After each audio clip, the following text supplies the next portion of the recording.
আজকে আমাদের বিএনপির সংগ্রামী ভারপ্রাপ্ত চেয়ারম্যান দেশনায়ক তারেক রহমানের আহ্বানে এবং তিনার সরাসরি নির্দেশনায় বাংলাদেশে তারুণ্যের সমর্থন আসলে কোন দিকে, আসলে সরাসরি এটা বোঝানোর জন্যই। এবং আজকে অনেকগুলা দল কিন্তু প্রতিষ্ঠিত হচ্ছে, সকাল সন্ধ্যা দল হচ্ছে। অনেকে দাবি করছে যে তারুণ্যের যেই শক্তি, তারুণ্যের যে সম্ভাবনা, এটা অন্যান্য দলের সাথে আছে, বিএনপির সাথে ওইরকম নেই। মূলত আজকে ওই ওই প্রমাণটা আজকে চট্টগ্রাম বিভাগের নেতাকর্মীরা দিয়েছেন। বিশেষ করে আজকে ঐতিহাসিক ফলগণ ময়দান থেকে যে বার্তাটি দেশবাসী পেল, সেটা হচ্ছে বিএনপি বাংলাদেশের একটি প্রাচীন রাজনৈতিক দল। এই দল 3বার দেশ শাসন করেছে এবং এই দলের সাথেই বেশিরভাগ তারুণ্যের সমর্থন রয়েছে, যার প্রমাণ আজকে আপনারা পেয়েছেন।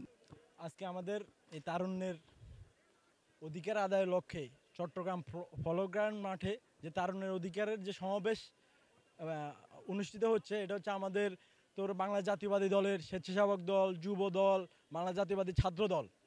আমাদের বাংলাদেশ এখন তরুণদের মাধ্যমে নতুন এক দিগন্তের দিকে পৌঁছাইতেছে আগামীতে।